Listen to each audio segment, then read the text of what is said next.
Hey yo, hey yo, hey yo, it's DJ Fermi back once again at the ill behavior. Nothing can save ya.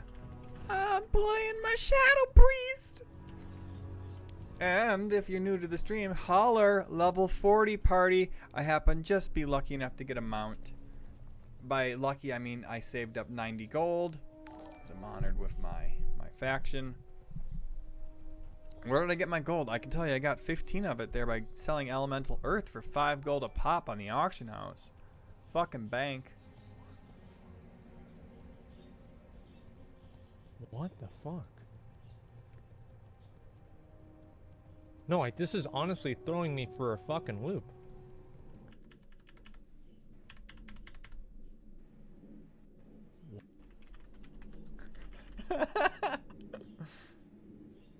May 2016. First quarter.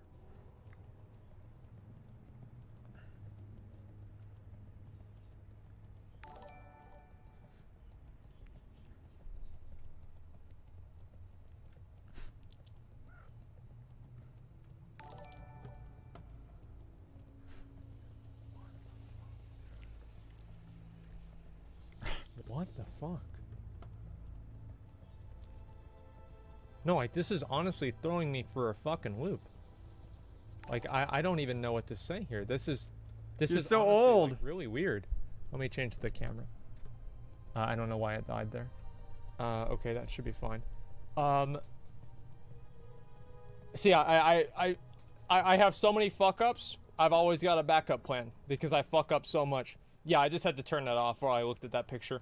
But anyway, I can't even believe it that it came out that long ago. Like, it's just so weird to me.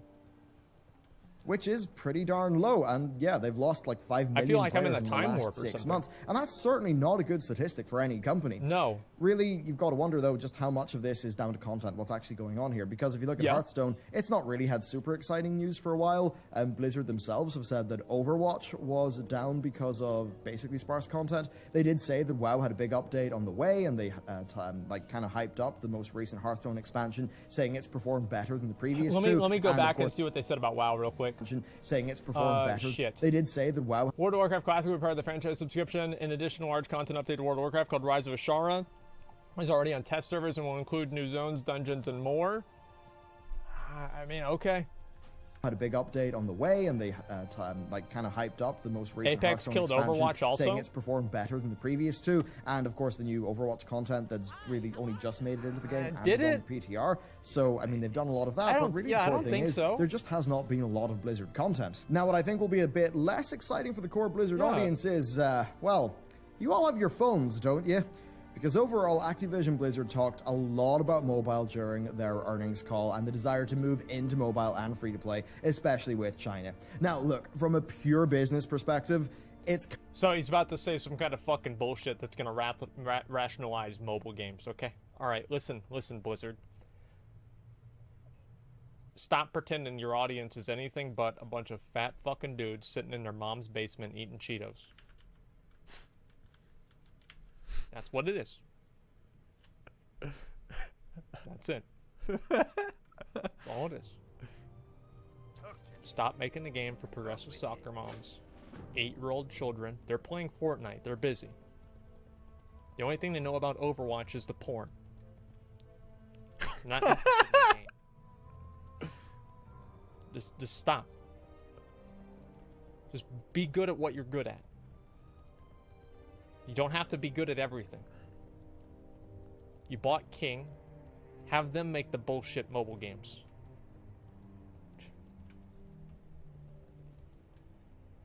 kind of hard to blame them. Fortnite was able to get 50 million players through console and PC, but what really brought it beyond like the 200 million player mark, that was mobile. And that's what the big man Bobby Kotick himself said. He said one of their big goals was to bring their existing console and PC franchises to mobile. Now, they can do that, and that's fine, okay? I want to make sure one thing is clear. If they made a phone app for pet battles for WoW, I'd be happy. I think it was fucking great. I would be thrilled if they made a phone app for pet battles. They should make a phone app for the garrison missions, or not garrison missions, the, what expansion is this time? Class Order Hall, war campaign missions. Sorry, guys, you know, they've got so much content in the game, I just kind of forgot. They need to do that. They had that? Yeah, they had that. Then they got rid of it, didn't they? But what I'm saying is, like, it's more the pet battle thing, right? They need to have something that's actually interactive. If they do a pet battle, if they do a pet battle phone app, I will be thrilled, okay? If they do a pet battle phone app, clip it. If they do a pet battle phone app, if they do the thing that I was talking about, I will buy every pet in the Blizzard store. Every pet. Okay? There you go. And on top of it, how much are they? Actually, you know what? How much is this? Like, what am I committing to? $10? I'll do a $200 giveaway, and I'll buy 20 of the pets, and I'll give them away to people, randomly. Yeah, so I'll do like a little giveaway and give people the pets. Why not, dude? Why not? For Blizz, well, we've already got Diablo Immortal. Yeah. Corey Stockton is reportedly working on a World of Warcraft battle pet mixed with Pokemon Go game, but apparently... I told you guys they're listening now. Yeah, they're listening now. They're fucking... Like, here's the thing. Is like, these companies, they think they fucking know everything, and then their games are dying, and now they're suddenly changing their minds and listening to the players because maybe they weren't so fucking smart after all with all their information and knowledge and all this other fucking bullshit that they got from school, right? You think about the people from WoW. Who made WoW? Jeff Kaplan. How did he get into WoW? Complaining about EverQuest. How did... I mean, Ghostcrawler was a marine biologist. Ian is an attorney. Like, but the data, yeah. See, they're finally starting to realize that you can't design games around data. You have to design them around people and how people feel. With more mechanics in Pokemon Go, which, I mean, hey, that could be interesting. There's also, I think, a project being headed up by Tom Chilton as well. Now, mobile-related posts have been coming and going really off their job site for years now, so suffice to say, we're going to see more of that pretty soon. Maybe StarCraft, Clash Royale, I mean, that'll make me really sad when I see it. Who knows what's going on for Overwatch and what the mobile plans are there, but we'll probably see something. Then past that, Activision Blizzard talked about how they've invested in their platforms such that they are now in a far better position to explore free-to-play opportunities as a company. So who knows what that's actually going to... That's what they need to do. Like, they need to figure out a way to make, like, they should make WoW free to play up to level 60. Like, I genuinely think that's what they should do. They should make a way to play WoW that's free to play that's better than what they have now. Free to play classic. No, I'm serious. Like, free to play, that is the future. Because it is such, I'm gonna tell you why. Like, it is such a massive, like, obstacle for people to actually spend money to play a game. Right? I mean, like, look at how successful Apex was. Apex was successful on a viral level because anybody could just log in and play the game. Fortnite is successful on a viral level for the same reason. Games that have that type of mass appeal have at least a free-to-play component. I don't want WoW to be free-to-play, but I think there should be components of WoW that are free-to-play that, in the same way that these other games, like Apex convinces players to, or tries to like lead players into buying loot boxes, and the same thing with Fortnite. I think that WoW should try to convince players and lead them into paying for a subscription. Right? That should be the goal. The level 20 trial account doesn't do that. It just doesn't. You can play to level 20. It's not good enough. Yeah, it should be free to play until 110 or something. Like I don't know. Like 60 is the minimum in my opinion. Do we really need those players? Fuck yes, you do. The game is dying. Game's dead. Yes. Yes, they need it. The game is fucking dying. Like, they're killing the game. They're killing the game with their decisions. And I'm not even trying to be exaggerating right now. They're killing the game. More now than ever. Because at least before they could fall back on goodwill. Now they can't do that anymore. Yes, we need the players. Yes, they should do more things to get people into WoW. to mean for Blizzard. We have not really seen Blizzard do, I mean, obviously Hearthstone is a desktop big free-to-play game, but we haven't really seen much in the way of free-to-play from Blizz.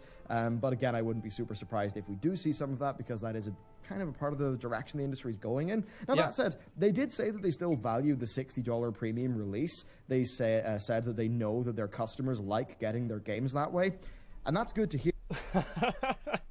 You mean you like getting your money that way? Because that way you just hype up a game and it can be shitty, but after people have bought it, fuck you. But considering the insane microtransactions of the otherwise quite fantastic Black Ops 4, it's hard to really trust them, because that's a $60 game that is stuffed full of free-to-play like microtransactions. Okay. I mean, hey, just like World of Warcraft, but you know, WoW also has a sub fee. So, yeah. What do you mean? It also has an expansion, too. Yeah, the mobile and the free-to-play side, I mean, I don't really like that too much. But that said, bolstering their development team headcount to put out more content, well, I think that is probably a good thing.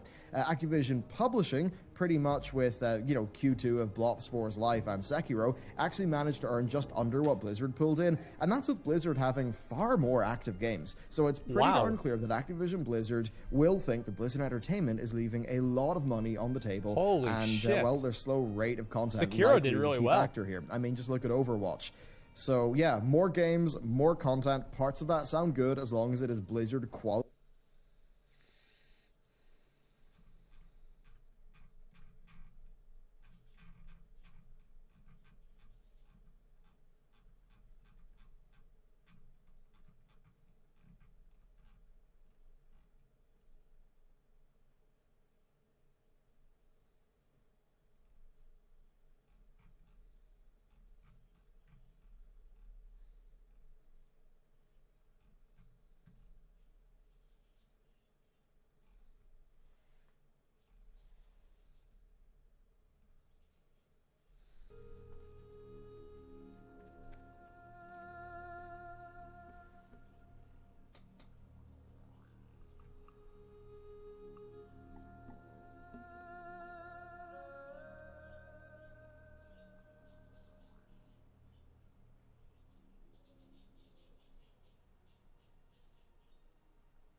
Hey, yo.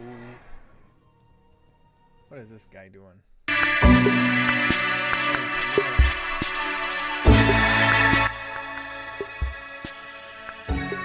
it? Oh, God.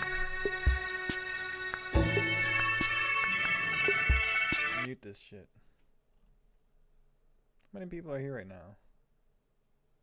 Not bad.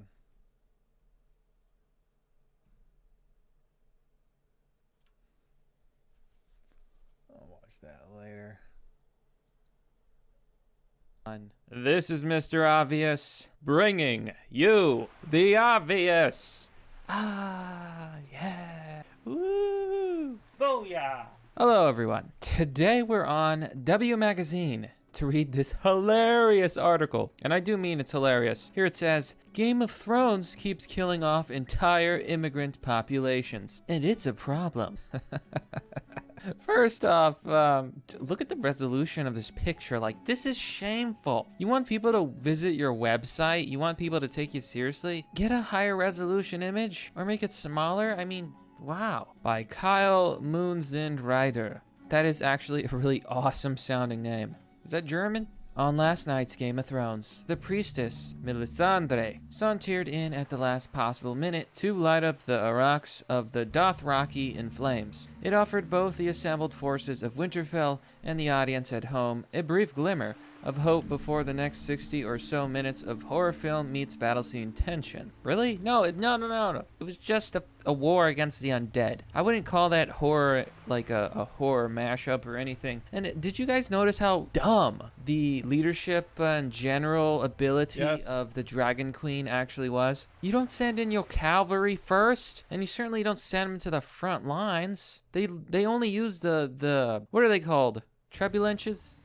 They only used the catapults for a little bit. What they should have done was held back. They should have kept firing. First off, you fire the catapults. This is what I was saying to my wife. Closer, you fire the arrows, and then you meet as they charge. You would have saved yourself a lot of trouble. The Dothraki, yeah, I do agree. The Dothraki got obliterated for no reason and resulted in a clever cinematic trick. The swift extinguishing of that flame, like a city skyline experiencing a rolling blackout, telegraphed the pure carnage that awaited without zooming in on the details. Narratively, however, it also literally represented the end of what was left of Daenerys' 100-plus Dothraki horde. Presumably, there are the women and children and possibly a few rogue hordes of Dothraki still left in Essos. But unless the show pulls a trick of, oh, we actually have some more Dothraki over there, you just couldn't see them. It was dark. This may have been their send-off from the show. It was an abrupt end to an entire group whom we were introduced to in the very first episode, and a people we've spent more time with and that is a fair point. You know what? I didn't come to grasp that all of the Dothraki is now apparently dead. Understand better than many of the populations of the actual Seven Kingdoms. What is even happening in, say, the Reach lately? And it points to a worrying problem. And this is where the article loses its mind. This is definitely a leftist that wrote this. I don't think I need a guess to be right about that. Where once it seemed like Game of Thrones had something to say on the topic of immigration and the introduction of new populations to the staid old continent of Westeros, I'm no longer sure it's interested in such heady ideas anymore. It continues to burn up entire ethnicities like kindling in the fire of expensive battle scenes, revealing that it only introduced them in the first place to populate its numerous bloodbaths. Entire peoples with proud, interesting histories have been given the send-off at a random red shirt cadet in Star Trek. So, this person's literally complaining that fictional characters, fictional immigrants, keep dying in Game of Thrones. Well, you know, I've got some news for you. Everyone dies in Game of Thrones. It's kind of its thing. And have you ever noticed how the left constantly confuses fiction with reality? Oh, you know the type. They'll say stuff like, Trump is Voldemort, right? And Hillary Clinton is Harry Potter. And then they'll say stuff like, oh, and you know, Anderson Cooper's like Dumbledore. It really doesn't end. They confuse fiction and reality. It's the cringiest thing ever. Can you imagine being such a shallow NPC? Like being so soulless that you take popular fiction, you know, not even good fiction, just whatever's popular, and you ingrain it in your personality. That's why Marvel fans are so cringy sometimes. The only Marvel fans I really respect are the ones who actually read the comics. You know, I enjoy the films. They're not the best. I happen to think that the first part with Thanos, that movie, that was a great movie. I think that subverted the genre in it that way. Like they actually paint, what's her name? Daenerys? The Dragon Queen? They actually paint her like she's some sort of symbol of... Okay, enough of this.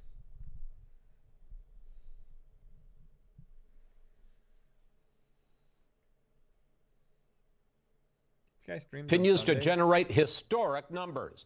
American employers added 263,000 jobs in April. That lowers the unemployment rate to 3.6%, the lowest mark in 49 years. President Trump spent more than an hour on the phone today with Russian... ...to allow former White House... So said the president's chief... ...the acting OMB director. It's good for the... ...tepid month. Retail... For the week, the Dow was off 0.14 of a point. The S&P 500 and NASDAQ were both up about 1/5.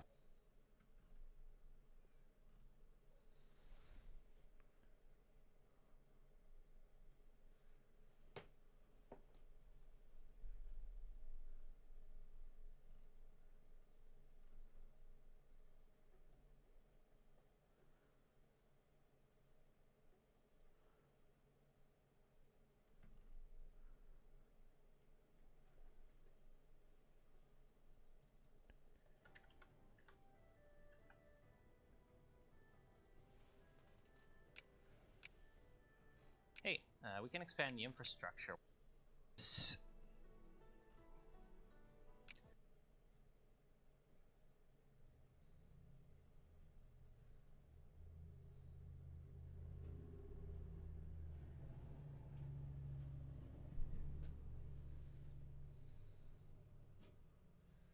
Let's see what's on trending.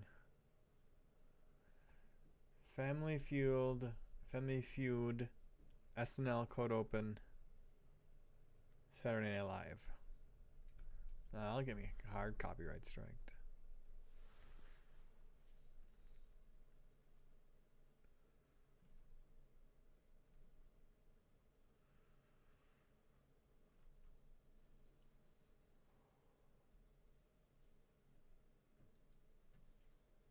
Well, hello, ladies and gentlemen, and everyone watching. I'm your host, the Report of the Week, and Dubs, he's great. I've always been a big fan of his. You know, there's coming up. A fan of Dairy Queen's food at all. I mean, every single time I've gone there, I have not had a single good experience. Now, their ice cream is a different story, but food-wise, I'm not feeling it one single bit. Alright, what else is bad? Let's see. Domino's. Not a fan of Domino's either. Domino's, I've just had one bad experience after the next. It's like, I used to be a huge fan of Domino's years ago, back when they had the deep dish pizza, and even back when they first released the pan pizza, but lately, I've just been having one issue after another in regards to quality. And even, I would only get them for delivery, but even then lately, I've been having more and more issues of consistency, and I'm not a fan of the Domino's.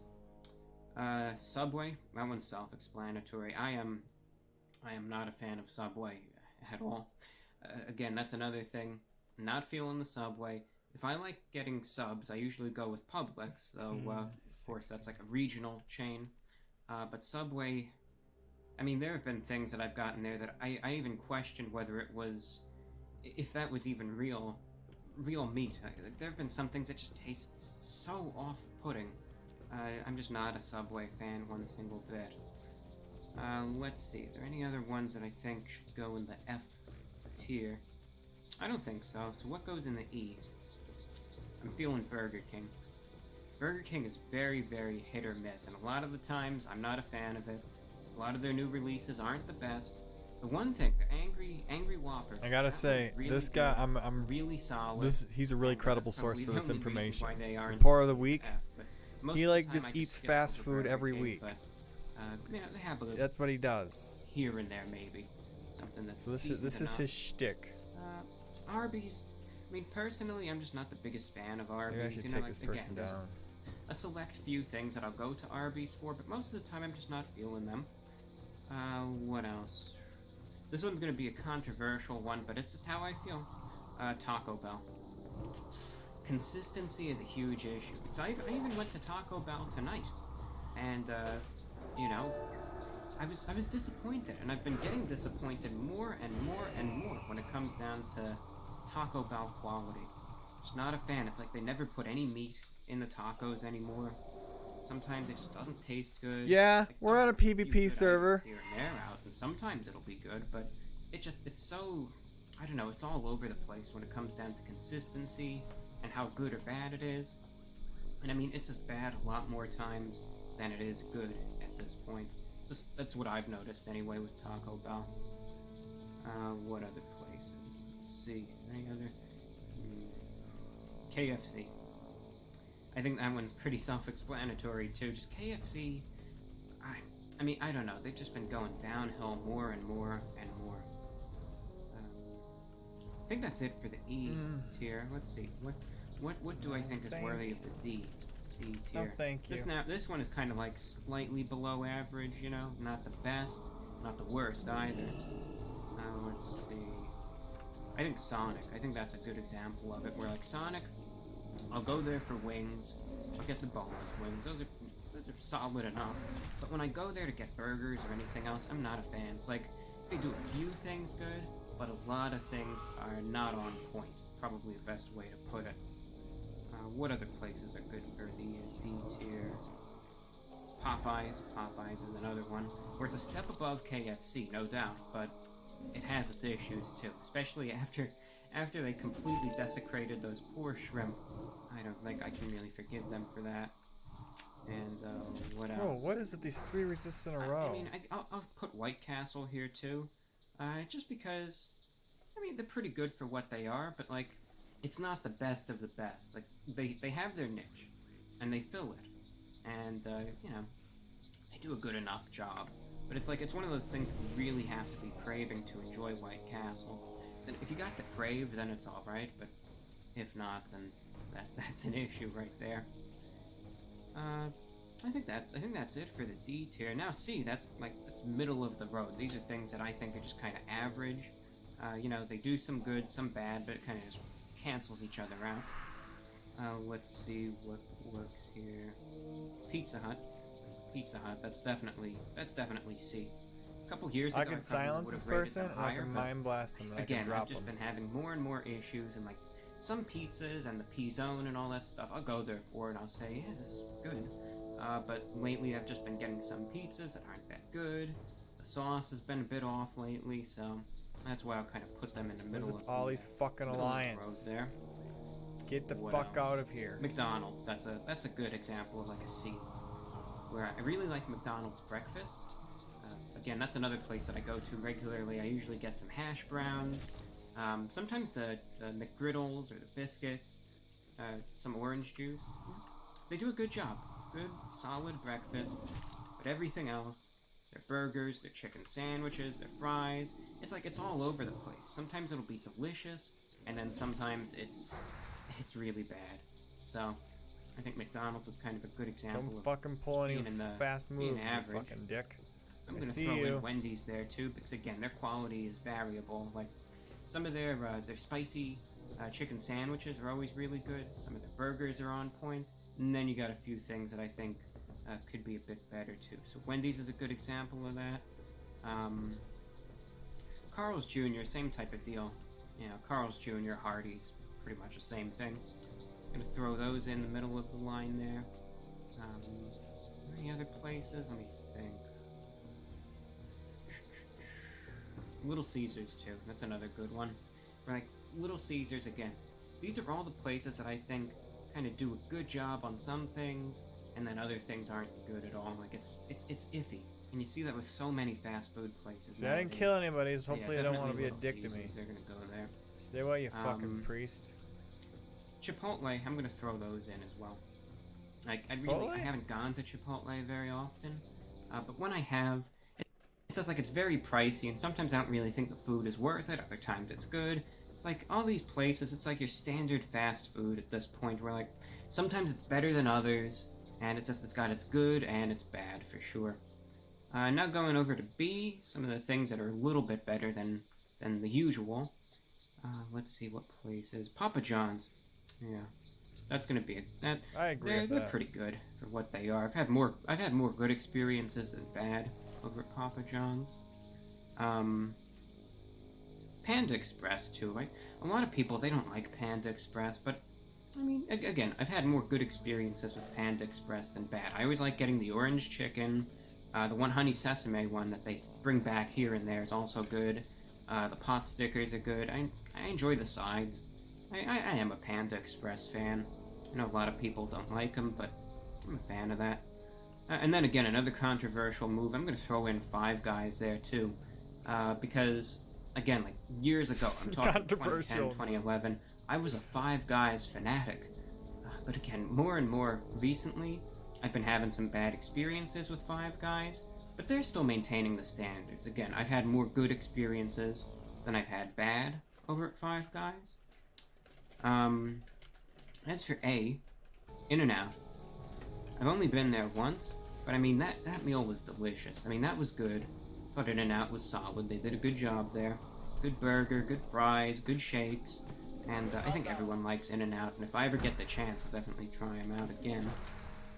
And then, for S, I'm gonna put Chick-fil-A there. Woo! I am a Chick-fil-A fan. I am.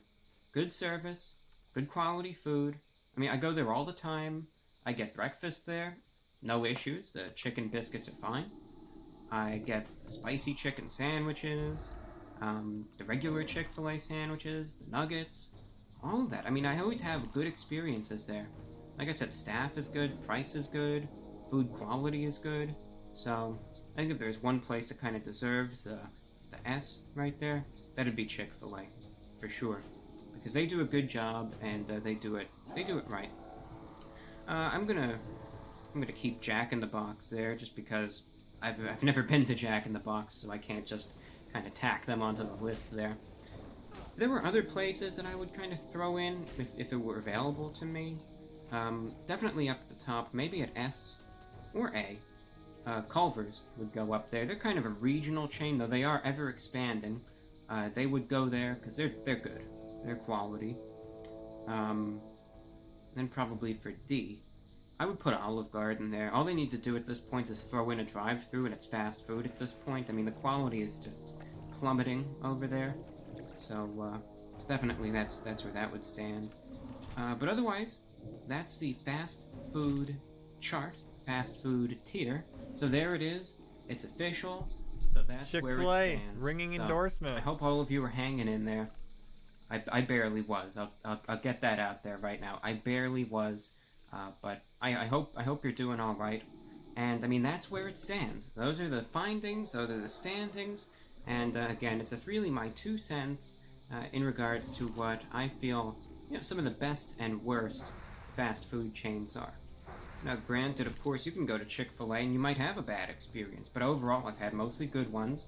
And same thing, like you can go to Subway and you can actually have a, that's not true. I don't think I've had a good sandwich from Subway in a very long time. But you know what I mean. Maybe if you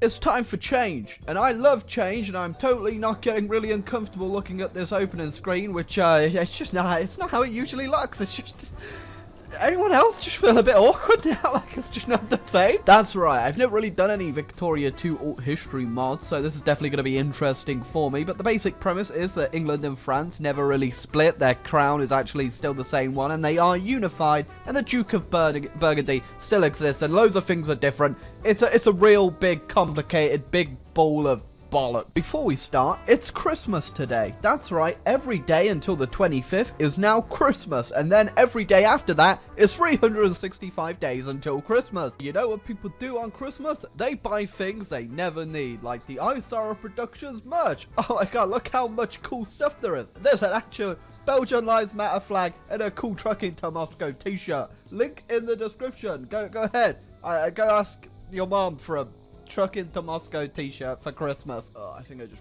threw up in my mouth a little bit.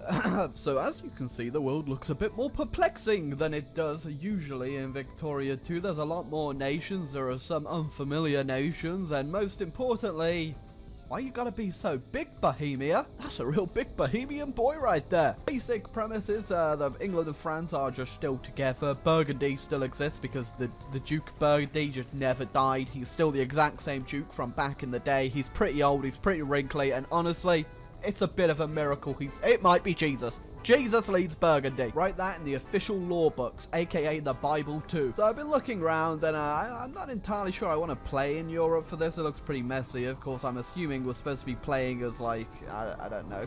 No one's really a colonial power. That's the thing. There's a lot of, like, land we can go ahead and just start eating up, because for whatever reason, no one really went west into, like, the New World. No one really went east into India this time around. So there's a lot of possibilities we can do, and I feel like we've definitely got to play as more of a emerging power. But not you. Never, ever are we playing you. It's the last thing you see before death. A Belgian North America. Wait, the west coast of America is owned by the Qingku. I'm gonna go ahead and assume they're from China. Or is that racist? I've been looking around this map for like 5 minutes now. There's so many interesting choices, but I think we're going to settle for Japan. I don't know why Japan's already Western, but hey, that just means we got some tentacles early. There you go, there's some more lore for you if you guys really want to fall asleep. But basically, Jesus came back, took over the Duke of Burgundy, or was the Duke of Burgundy the whole time. The devil was probably French, and that's why the English came in and just saved them and burnt them on the cross, or the English are actually French in this scenario. That's history. Nothing makes sense. Japan's Western. No, that happened. Some head hentai. One of the interesting things of this mod is because no one really is a dominant power in Europe, there's apparently no international code, which means we actually get loads and loads of infamy reduction, which means we're gonna go a bit crazy. So we start off at war with the Koreans, and hopefully we can win this war. I like this lack of them international before they go ahead and just break free from us, because I really like the idea of me just owning the world. Oh man, I get that reference. That reference is about Man in the High Castle. The Chinese colonists have founded Donggao Federation a long time ago. Since then, it has developed a full-fledged country somehow.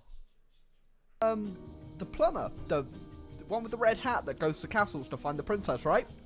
I'm right. I'm gonna give you a chance here to understand why this war's not that fun for me right now. I got Korea under control. Didn't realize the Chinese landed in my homeland, and I'm going broke. Yeah, I've quite literally bankrupted myself just to win this war, or at least very close to bankrupting myself, but we have done it, and now I can only hope that we can somehow recover from this.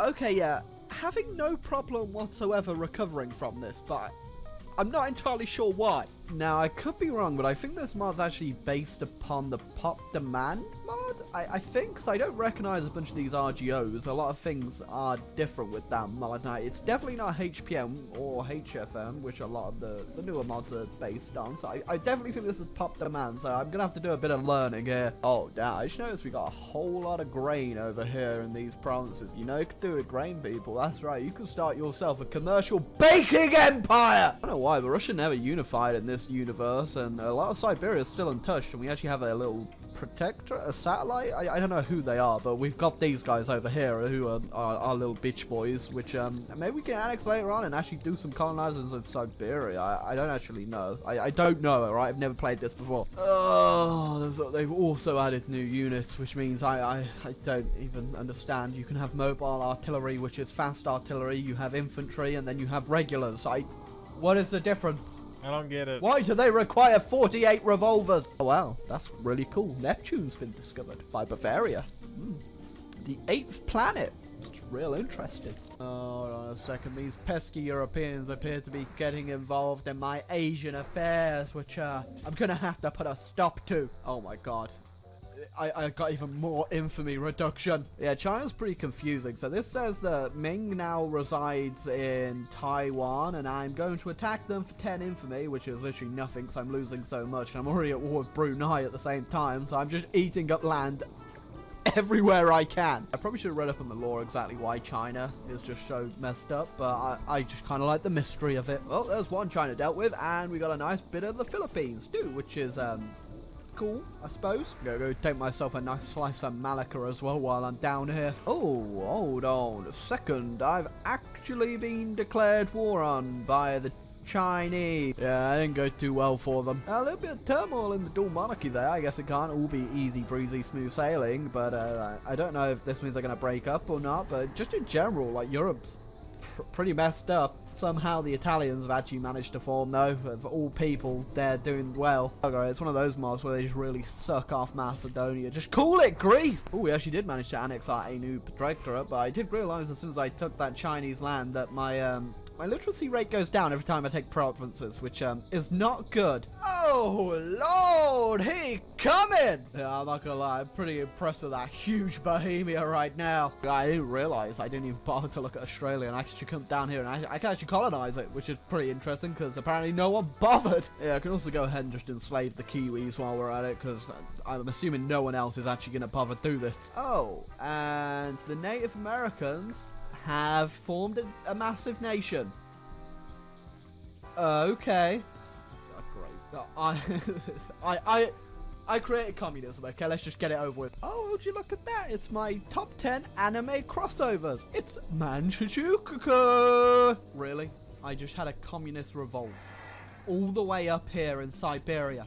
That's the whole population. Much I love China's declaring war on me and I get loads of land off them. None of them can read. You're really ruining my whole nation because you can't read. Every time I try to like stop taking land from China, it just gets so much easier to do it. It's 2.5 infamy for each province. How could I not do it? But it's hurting me so much. Oh, there goes like half the population's brain cells. Oh yeah, things are definitely not going great for that whole dual monarchy thing because there's now a republic and England and Ireland are semi-autonomous. They're not free, they're still satellites, but still. Oh, I can finally go ahead and play me some Super Mario Bros. And I'm gonna end the stream and play a different game. Thank you for watching.